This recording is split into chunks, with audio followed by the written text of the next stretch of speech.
My name is Dr. Ajay Kohli. I'm a radiologist, entrepreneur, and an investor in all things healthcare, and I'm your host for AI After Dark. All of you have been individually invited to this event.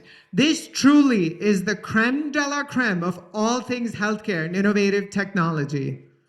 We have the absolute best in academia, from residents from Harvard to UCSF, to Stanford, to Cornell, to Jefferson, to Northwestern, to University of Chicago, and many, many more. Perhaps most importantly, we have representation from two of the greatest radiology programs, not just in the regions, but in the entire country. Give it up for University of Texas Southwestern. Where's my UT crowd? And let's never forget the greatest radiology program in the history of healthcare, the University of Pennsylvania School of Medicine.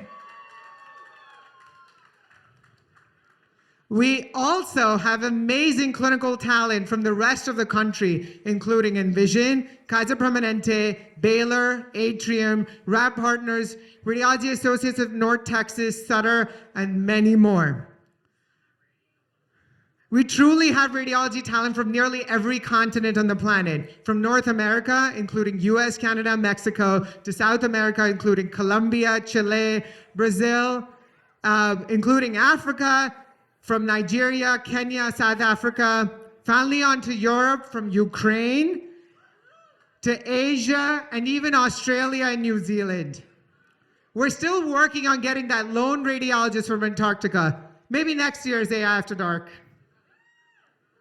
We also have the very best in industry represented here tonight, from GE to Canon to Siemens to Hologic to Amazon to Nuance to AI Doc to the leader in AI MSK image biopsy to Google and many, many more. We also have several VCs funding these and several other companies. Perhaps most importantly, as the world of radiology and technology continues to get larger in scope, yet smaller in players, we wanted to work with the absolute best to bring together this amazing crowd. I wanted to take a moment to thank our corporate partners. Our corporate partners represent the very best of radiology, including Envision Health. Please give a very warm round of applause for Scott Scorpion, Jessica Esposito, and especially the legend, Dr. Sam Shah.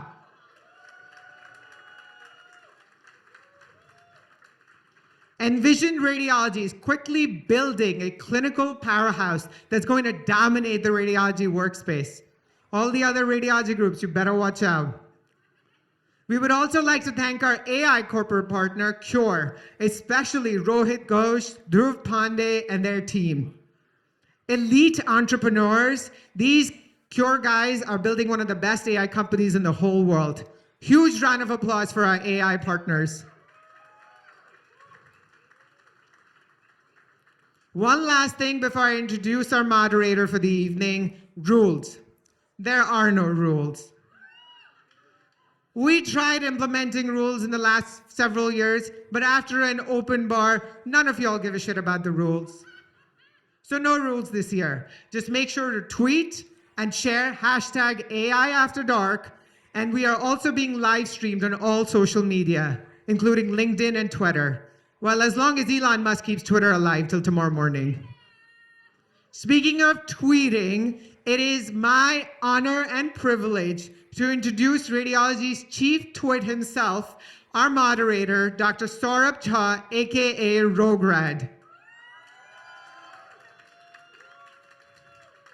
Radiology's provocateur-in-chief, he's going to take the most significant conversations into dangerously new directions that they've never been in and keep on pushing. Give it up for the legend himself, Rograd.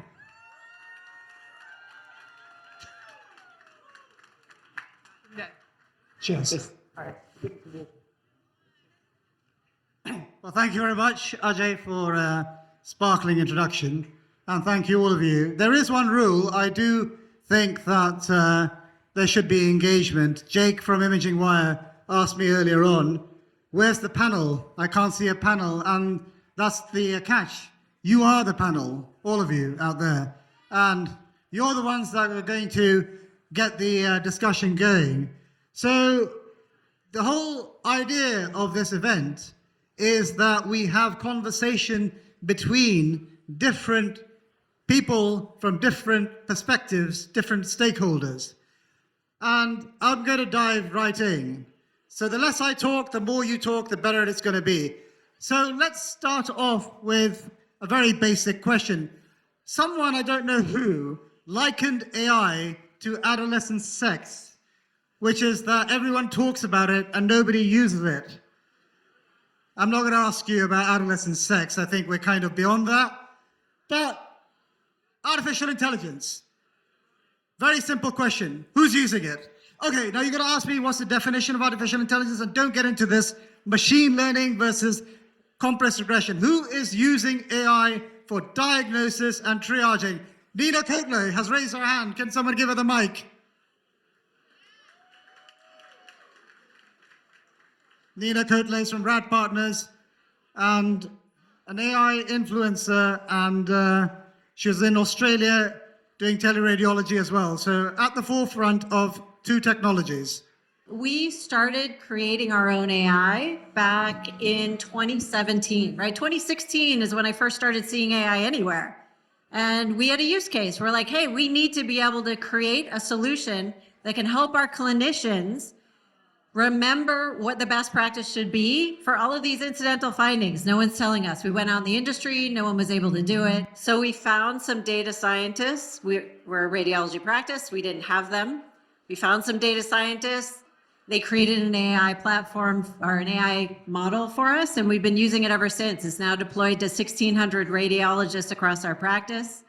We have literally evaluated millions of exams with an NLP platform. We evolved from there to using computer vision models. We are using 8 different computer vision models that are available to 17 million annual exams every year. We have radiologists that are using it every day and have been since 2020. Excellent. Oh my gosh. AI is extremely useful. I remember Harry and I got together several years ago when we were talking about computer-aided detection for triage. And Harry's like, listen, I get my studies done in 30 minutes or less. So I average turnaround time's nothing. Like, what are you going to do with a triage algorithm? This was many, many years ago. And we were like, we have found so many benefits to actually deploying the model that you wouldn't have expected, right? What do you expect with a triage model? You expect that you're going to get to the case, the positive case faster, which now is actually hugely relevant because we're way behind all of our exams. Back then, not as relevant, but what we found is it increased our sensitivity. It helped produce a use case so our hospitals would be willing to pay for it. Our RADs loved it. When we told them we were going to take it away, they said no. Okay, so you're using AI, you like it. Is there anything you don't like about AI? Would you give it back? How much would you pay for it? All right, I don't want to reveal. AI has to create more value than the dollars that you pay for it, right? 3 times the value is what you should get back, and you definitely can do that. If you're a radiology practice and you want to figure out what is the use case, how are you going to afford to get that 3x dollars back? It's through efficiency. We all need more RADs now. We need to be able to do more studies in less time. We need to be able to recruit and retain our RADs. And then if you're a hospital, you get it by increasing the number of procedures, decreasing your costs. Okay, so efficiency. Anyone else using AI? Raise your hands. Ah, yes. Dr. Mogo from Kaiser. Hello. From No, Kaiser. I'm not from anywhere. I just want to say I am flying under everyone's radar screen. I want to give a highly analytic story. I work clinically only part-time.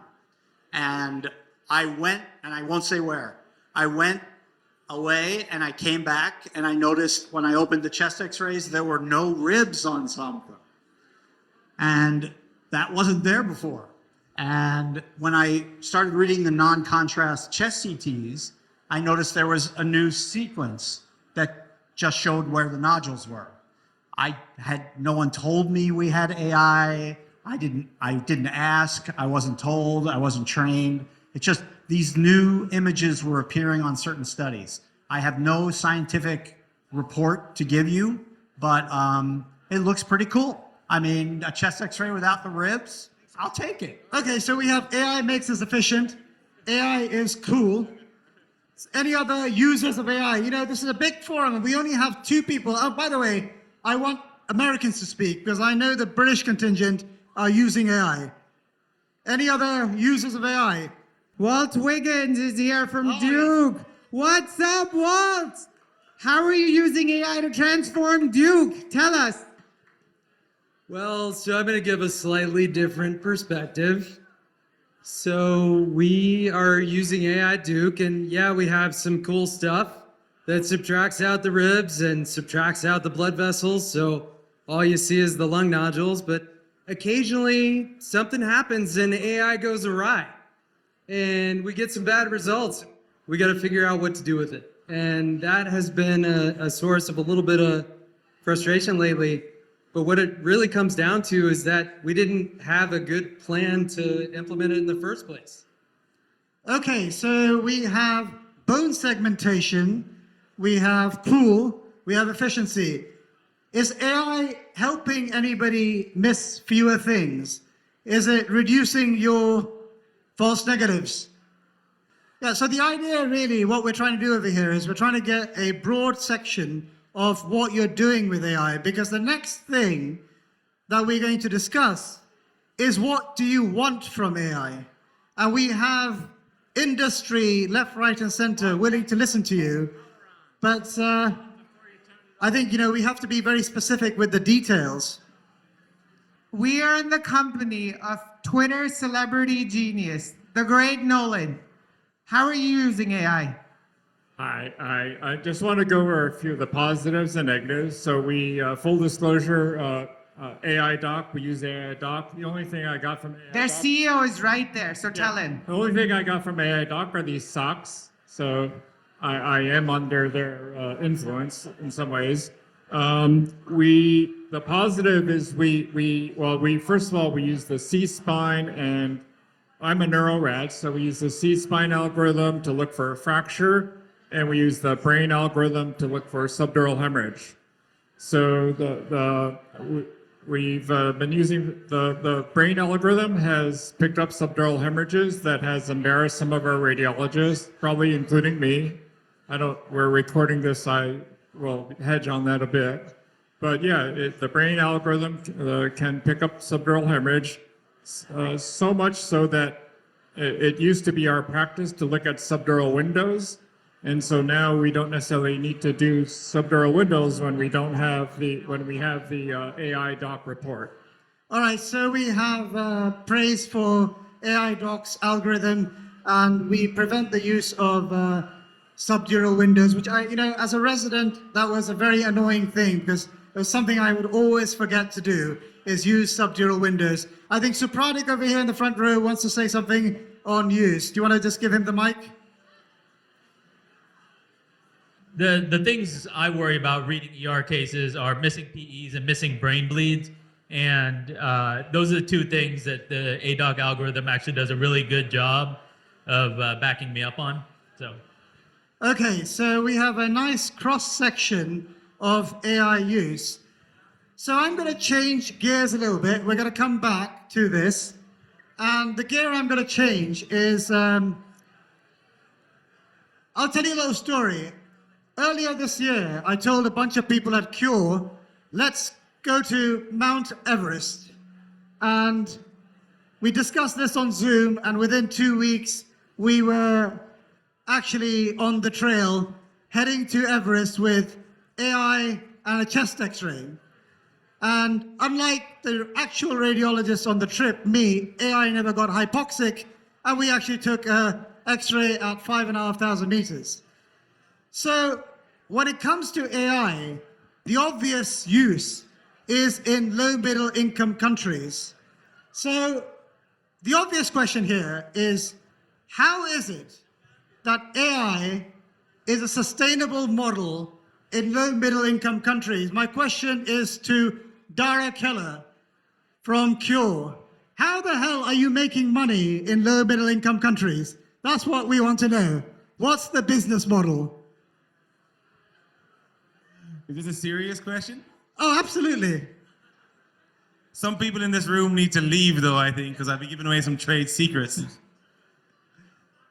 But for those who are staying here, I would say that we have an opposite problem in the public health space where there isn't radiologists. So there's people, I don't know, is Dan Malura here from Rad Aid? But if anybody from Rad Aid here? Farouk. Now you're looking. This is the person you should really be speaking with, because people like Rad Aid are really trying to provide expertise. Rad Aid is trying to enable experts from around the world to operate within low middle income countries. So AI is needed in a lot of these places more so than in UPenn or MassGen or wherever, where we do these amazing studies, great collaborators, and then you get comments saying, oh, well, actually, we don't think the AI is helping us. Obviously, you have a lot of expertise. In developing markets, they don't have it, so they need technology. So I think that's hopefully going to answer your question. Well, thank you, Dara. You didn't reveal any trade secrets at all. You basically said there's a need. Okay, Farouk, where's Farouk? Farouk, come over here. Farouk's always at the bar. That's my influence on him. And he's not sober, so this is going to be good. Well, I'm glad. I mean, this is the first RSNA Tuesday that I've been sober at 9:30 p.m. And I wouldn't wish this misfortune on any one of you. Farouk, my question to you is very simple. Can AI in places like Nigeria actually bridge the radiology deficiency? Can it get to Boko Haram territory? I've learned a little bit. I read The Economist. So Harry and I were just in Nigeria a couple months ago, so he knows all the lingo and everything. And Boko Haram is actually looking for you, so be careful. Yeah. So I think the simple answer is yes. I think in LMICs and low resource settings, we're seeing it. It's already happening, right? There's portable X-rays embedded with AI softwares like Cure AI and remote settings, and it's happening without us radiologists. So I think we need to be aware of that, and we need to be concerned. We need to make sure that we are more involved in the proliferation of AI and LMICs. And I do think the conversation is different in LMICs. It's not about whether or not it can replace radiologists. It's about whether or not it can provide something in a place where there's often nothing. So the value proposition is a lot different. And I think we need to understand that, and we need to stop being so scared about AI and make sure we are part of the proliferation of AI. Thank you. All right, that's a round of applause. That's a very powerful statement. Don't be scared. By the way, Boko Haram took Harry, they returned him. They were like, not worth it. Sorry. So I don't know if Dara, you heard what Farouk said. It's AI companies bypassing radiologists, and no names mentioned.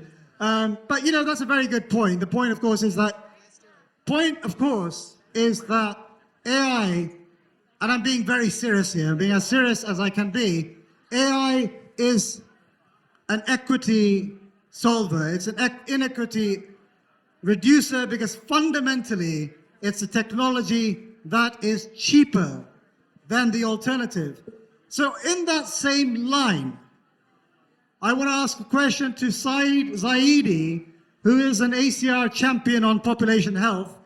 Can you see AI entering the space here in the field in order to expand access to marginalized communities? Yes, I think that so far AI is being used to essentially copy what radiologists are doing.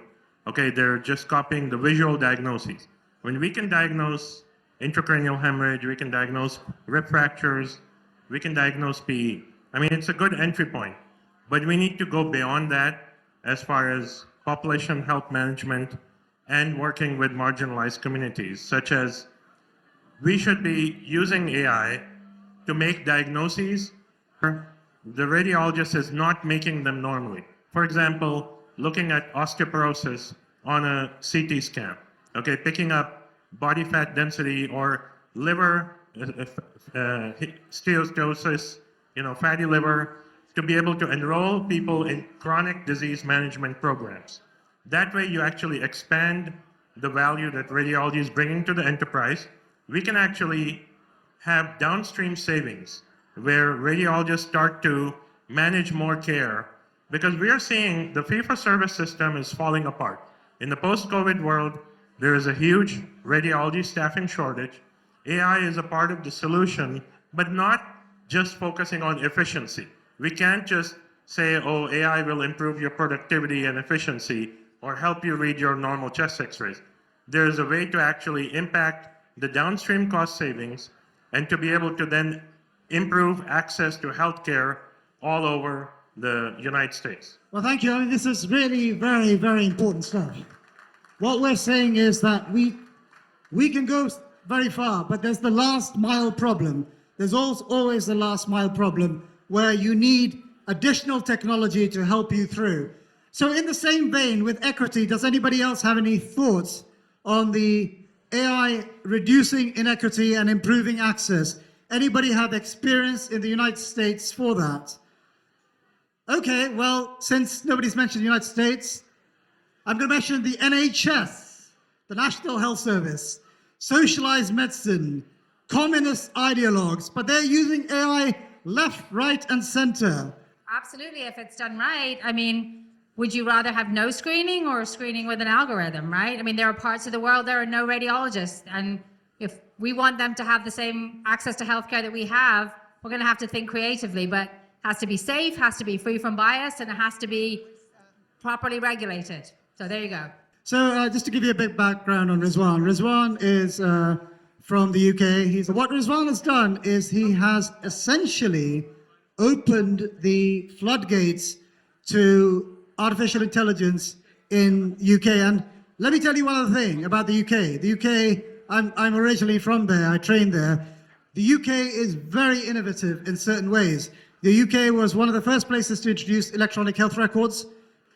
So Farouk talked about low middle income countries. Has anyone seen the pound against the dollar? We are a low middle income country. We are a resource poor country. We are deficient of radiology. So cute, typical British self-deprecation, but quite accurate on this occasion. So the principle is we are using a crap load of AI in the UK because nobody wants to pay for it apart from our government. And much like IBM Watson, there's lots of smoke and mirrors. We have lots and lots of deployments, lots and lots of free pilots, lots and lots of pilots paid by NHS England, NHS Digital.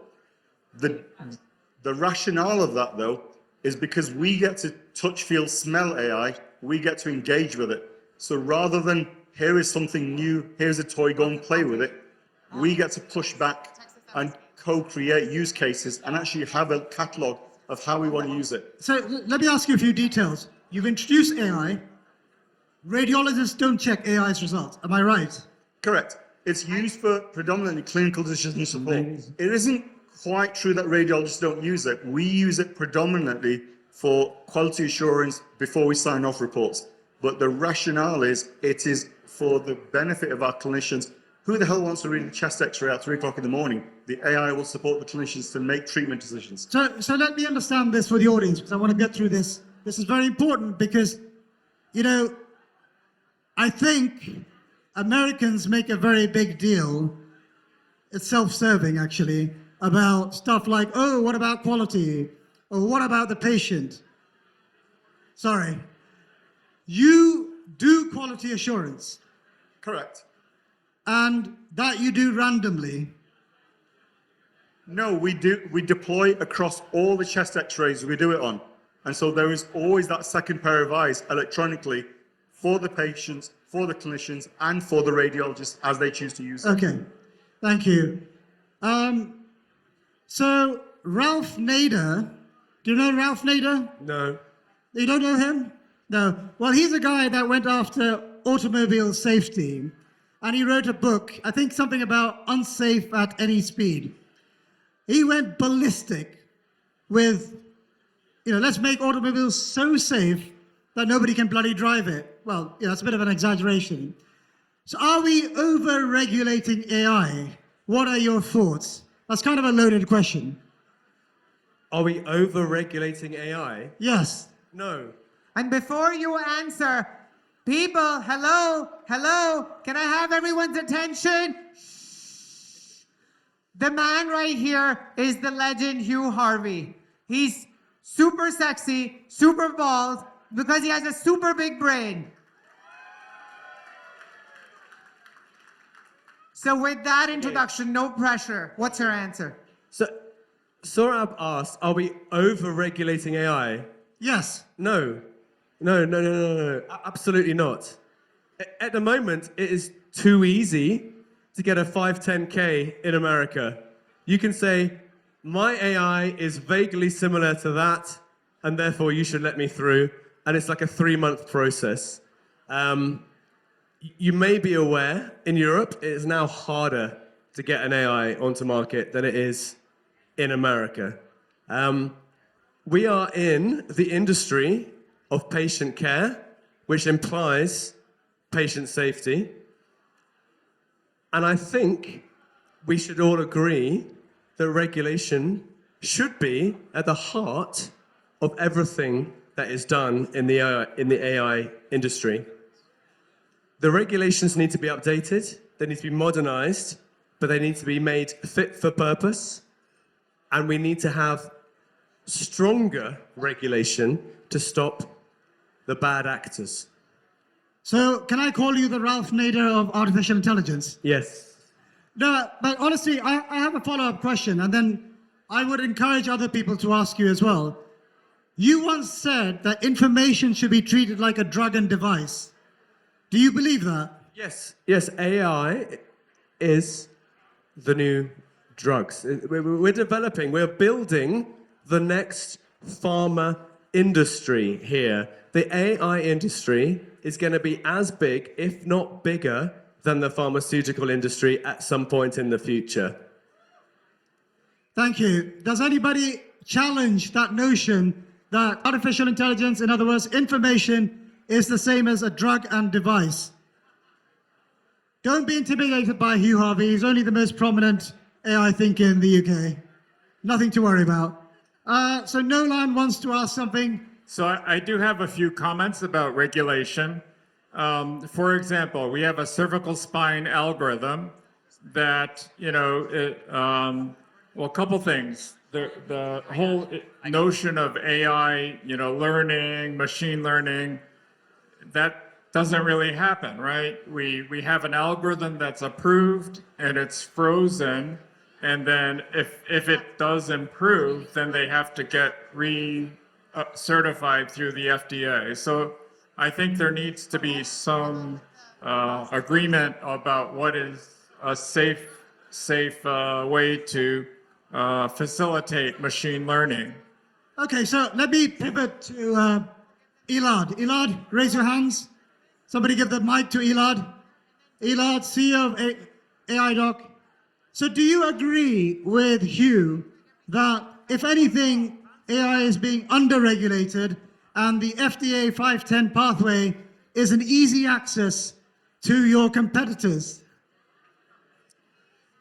Well, it's definitely not easy access.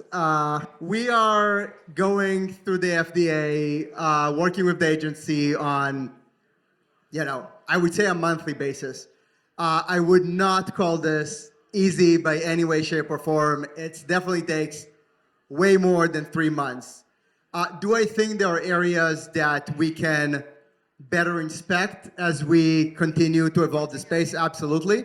But I also totally agree with Nolan that we're also missing on a lot of opportunities to improve care, right? The cost of regulation is speed to innovation. And if we're talking about products that can really impact people's lives, there is a cost. And I think there are ways to balance these two. I do not think we should just, shoot products to market, but I would say we have to balance that with the cost of delaying innovation, right? And I think the agency is actually doing amazing work to enable that new balance of the future. Thank you, Elad. I heard from someone I think it was a famous economist, Schumpeter, who said that monopolies like regulations because it's like, invitation to a unique party like AI After Dark. Nolan, you have something to say? Yeah, I actually had one more comment. So we do have experience with the cervical spine fracture detection algorithm. And there's an issue perhaps related to regulation in that it's approved for cervical spine.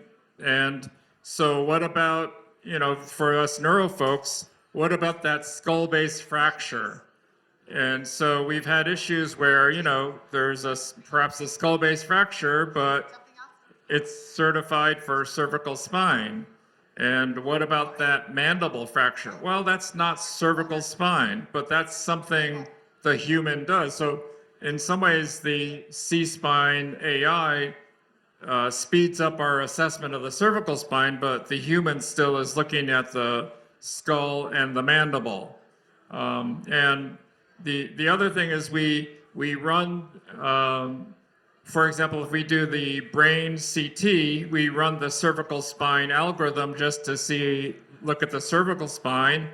And sometimes when we do facial bones, we run the brain and the cervical spine. And sometimes when we do brain, spine, and facial bones, there seems to be multiple seals of approval. That might be kind of wasteful and slow things down, but thank you. Okay, that is what Nolan just described is a border zone problem. A border zone problem is when you have arbitrary anatomical distinctions. And let's be honest, radiologists also face it. Like, who's responsible for the adrenal gland? Is it the chest radiologist or the abdominal radiologist? We're still fighting over that. Talking about chest radiology, any chest radiologist here, they're usually very unhappy people. They go to bed early because they've been measuring too many nodules. Any chest radiologist here? Rizwan. Rizwan, how much would you pay out of your pocket to an AI company that finds all the nodules, puts them into your report, and gives probability of cancer? You yourself have to pay a monthly subscription. How much would you pay? All over it. How much? I'd be all over it. Well, how much would you pay? Tell us in sterling. 100 quid a month. How much? I'd pay 100 a month. 100 quid a month? Yeah. And how much is that? 100 rupees nowadays? It's about 3 cents, I think. All right. But you're willing to pay a fair amount. Okay. That's interesting. It's interesting because, when we think of technology that we really, really, really like, we are willing to pay money for it. We're not relying on the insurers. We're relying on ourselves. So, will it require a billing code to get AI adopted in the United States? Geraldine, the question is to you. Are we going to need a billing code, or is there any other way we can get that around? Harry, as much as I would like to spend an hour boring everyone to death about payment policy, no, I don't think there's going to be a separate code for AI. I think it's going to get rolled into the payment policy, and I know that's going to be disappointing for all of the companies who've invested all that money, but I don't think it's going to be a separate click. So you don't think there's going to be a separate billing code? I do not. No, So it's not. Why is that? Why wouldn't you have a separate billing code for AI? I don't necessarily think that the payment methodology is set up to understand the value in. Obviously, you can point to Viz AI, but that's a payment that went through a parallel new technology algorithm methodology. So no, I don't think it's going to be a separate click. Look, CMS is all about aggregation, bundling. We bundle CT, abdomen, pelvis, bundle mammo and CAD. So it's not the way the regulators are going. Okay, so Aunt Minnie, Aunt Minnie, they gave an award this year. It's like Aunt Minnie's best. And I don't know why they give this award in the best category, but apparently the biggest threat to radiologists is burnout. Now, burnout is something that's very nebulous, but it's real. Everybody kind of, because we're reading too many studies. So here's my question to Dr. Nussbaum. You are head of a private practice, a small private practice. You care about your employers, right? Employees, I mean. You look after them, right? If they complain of burnout, you care about them. It's a mom and pop shop. Would you buy AI to do 20% of the diagnosis to relieve your radiologist? And how much would you be willing to pay for that? If it allowed me to keep the employees happy and productive, and there was some way to measure that, I do think there's a value for that, and it could measure in the 20,000s per year. 20,000 a year. You'd be willing to spend 20,000 a year to reduce burnout. Jenny Bencardino, you run a section of very hardworking people. Musculoskeletal imaging. How much would you be willing to take a salary cut from all your section in order to get AI to diagnose imaging to reduce 20% of the work? All right, so burnout is definitely real. I don't think we need to prove that AI is good for us. The Margulis Award of Radiology, the main journal of our profession, went to an AI paper by Ali Germasi on fracture detection, aided by AI. So we definitely can use AI to improve patient care, to speed up workflow, and to avoid burnout. So I don't think there is a question, in my mind that that's the way to go. Okay, but that wasn't my question. Yeah. My question is, how much of a salary cut would you take in order to buy AI to take 20% of your work? So can I give a shout to one company or not? You can. So Glimmer is going to be providing free services for us for 2 months. And we'll decide if we want to, pay out of pocket that money to them in order to improve our fracture detection efficiency in patients who come through the emergency room and have preliminary reads by our residents. So apparently, based on the radiology paper, the fracture detection increases 10 to 30% using Glimmer.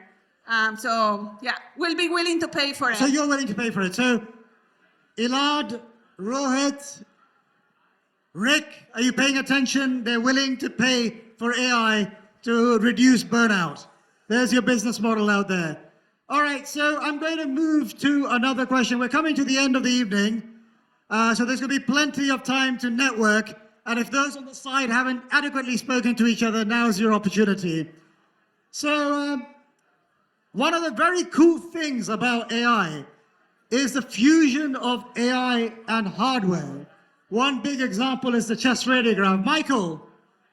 Michael Carey from MinX-Ray, who accompanied us onto Everest. He's a very adventurous chap. He's been to far-fetched corners of the world, including Antarctica, I believe. So tell us, Michael, fusing AI with the chest X-ray, what does that do, the portable radiograph? The implementation between AI and hardware is, I think, perceived very differently in the marketplace, right? Because I come from a commercial enterprise, right? And what we're seeing with the AI, where it's really needed and deployed widely in developing nations, right, is we talk about regulation and we talk about cost, we talk about access to care. We did this program in Everest to bring attention to the challenges in the developing world where we can provide access to care. The problem is availability, right? And so in this very capitalistic environment, right, where there's a chronic shortage of radiologists, right, that space will be filled with AI. 10 years ago, nobody thought they would be checking out their own crap at Walmart. Right? Nobody thought you would be checking out your own crap at Walmart. But when it became more cost effective to have a machine than it did to have a cash register person, right? it changed. And in radiology, it will be the same thing. We can talk about the lofty ideas of regulation and safety and all of those things, but we talk about those things when we talk about the presence of radiology services. If you go to the places I go, they don't have them.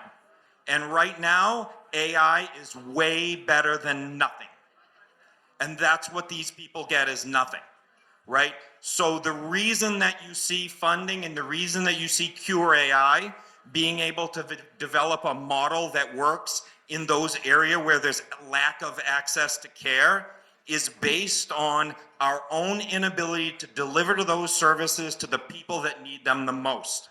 And once we identify that we can deliver those services to those people that need them the most, those of us here that need them the least, right, will fall right into the model because we're all capitalists. And we'll figure it out to make it cheaper. You're going to find your radiology services like you found your Walmart greeter, right? They're going to be checking out at the radiology department and getting their reports on their own. That's a bit ominous, Michael. One of the problems that I have with AI, Rick is right around the corner there, is that, it's good at detecting pneumothorax, it's good at detecting a nodule, but when I look at a chest x-ray, I want it to do everything. So how do you get AI to become artificial general intelligence of the chest x-ray? I would say buy Annalise. No company What was the question again? How do you make it general? How do you reduce it from just being a one-trick pony to a, how do you get it to think like us? How do you get it to become us? Yeah, I don't know if they ever become like us. Does anyone think they ever become like us? Nina says no. Or maybe Nina's saying stop talking. I can't tell the hand signal exactly. And let me just say, Harry, I'm so glad that this is a safe environment with no videographer. So I can say whatever I want without fear of repercussion. How many people here, I didn't remember from the very beginning, how many people are actually using AI in practice? Yeah. So a definite minority in the room, right? Yes.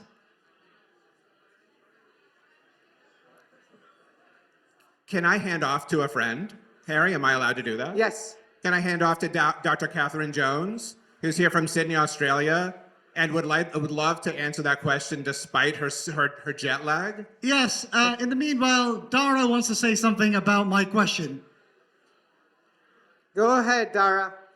So Rick, and so this is going to be controversial, so Rizwan, I'm blaming you in advance. I would say the comprehensive model, this is a great soundbite, and I think everybody's scared by this. I'm not going to lie. But I will say that when you've deployed commercially at 900 sites across the world, you'll realize people want less. They don't want you to replace the radiologist, because like everybody in this room was nodding, saying, hey, I won't replace the radiologist. They want minimalistic aspects of their job improved, but they can't expect the perfection of themselves, so they don't want that. So the comprehensive approach, I guarantee you in your first major deployments, you'll be told, I just want 10 of these abnormalities detected. I don't want 150, I don't want 5, I just want 10. And I think it's important to recognize this fact, because unless we recognize that people, decision makers, will have their requirements, you're not going to actually be able to solve the whole aspect. Show of hands for people want less. People want less? Not many people wanting less. I just want to make that observation. And I'd also like to, I'm going to hand off to Dr. Jones, who actually has a lot of experience with a real-world clinical deployment across hundreds of sites with a comprehensive model. So let me just recap the question. This is a very important question. Do we want AI to be comprehensive and think like us, or do you want it to be nodule, pneumothorax, fracture, bleed? Thanks very much. So for those of you who don't know me, I'm from Australia, which is a very, very, very long way away from Australia, where we, for once in the history of this planet, are leading the way. we've been using comprehensive AI for more than 2 years. And in fact, about a quarter of the chest x-rays that we do across Australia are analysed by AI to assist our radiologists. That's a quarter. It's actually a huge number. And when you try to do a large-scale deployment and no one will want comprehensive AI, well, the top 4 largest private practices across Australia all said, yes, please. And the answer isn't because we want to see more data in front of us when we do our reporting. All of that is customizable. The thing that our radiologists want is something to make our job easier and something to make our job faster without compromising patient quality and the outcomes for the patient. It actually makes it better. Now, without having that comprehensiveness, you can look for 1 or 2 or 10 things, but that barely covers even half of our patients when they come through the door. You need to be able to say, I'm confident that I've got it right, and my safety net of the AI is comprehensive enough that I'm confident in it. And so when we have that security and we ask our radiology colleagues, do you want us to take this away? They all just say, no, no, no. Because when I can't access it, I feel like I've lost that second pair of eyes. And that, in the real world practice over 2 years, is the proof in the pudding right there. We'd love to get your thoughts. Okay, so this is a good point to end this evening's discussion. And it's a point that's going to be very important for radiologists to resolve. Do you want AI to be an enhancer or just take some of your work in the entirety? My feeling is the latter for myself. I think everybody has different feelings, and I think this is not just a industry strategy point, but very much of a philosophical point. Well, this year, AI moved to the south and north pavilions. It used to be in the basement.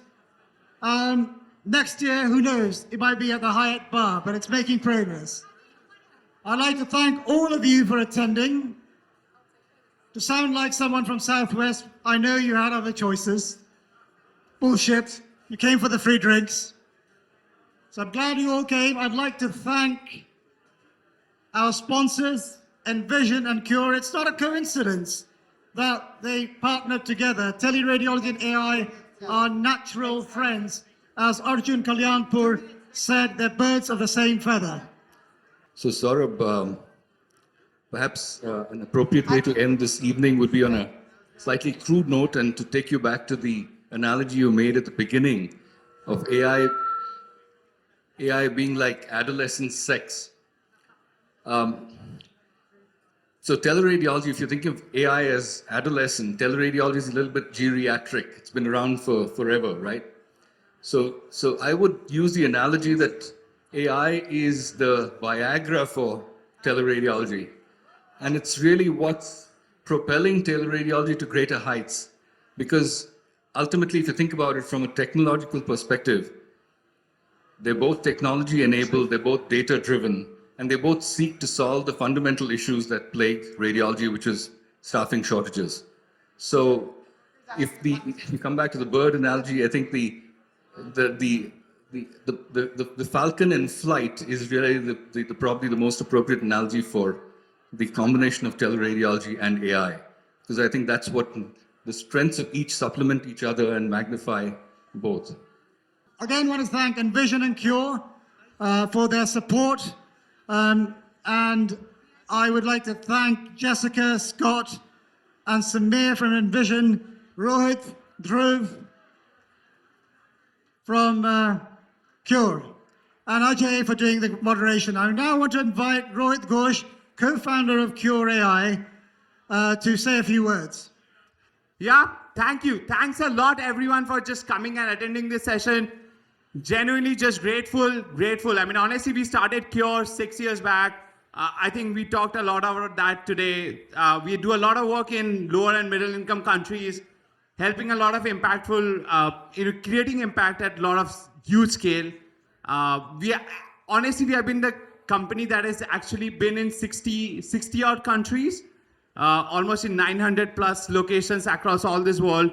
And that's a history that we carry at Cure. We are really here to create meaningful impact. But honestly, when we started, we really did not think of all of that. And today, we are really, really grateful to have all of you here join us.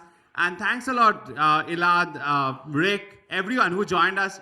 You know, it's at the end of the day, we are all trying to create meaningful impact for patients, and that's what we're really here for. And I'm genuinely, genuinely grateful for all of you to join us here. Thanks again. And yeah, thanks to Samir as well. Where are you, Samir? Yeah. Please come over onto the stage. Genuinely thanks and grateful for all of you for coming and joining us here. And yeah. Thank you, Rohit. And thank you also the man, the legend, Dr. Samir Shah. I just wanted to thank the moderators, Ajay and Harry, for putting on an amazing night. Fantastic. The level of talent in the room is unbelievable. From Envision, we're a practice. We're not a AI vendor or anything. We want to be the most AI-enabled practice out there. So we're happy to be part of the conversation. So thank you very much.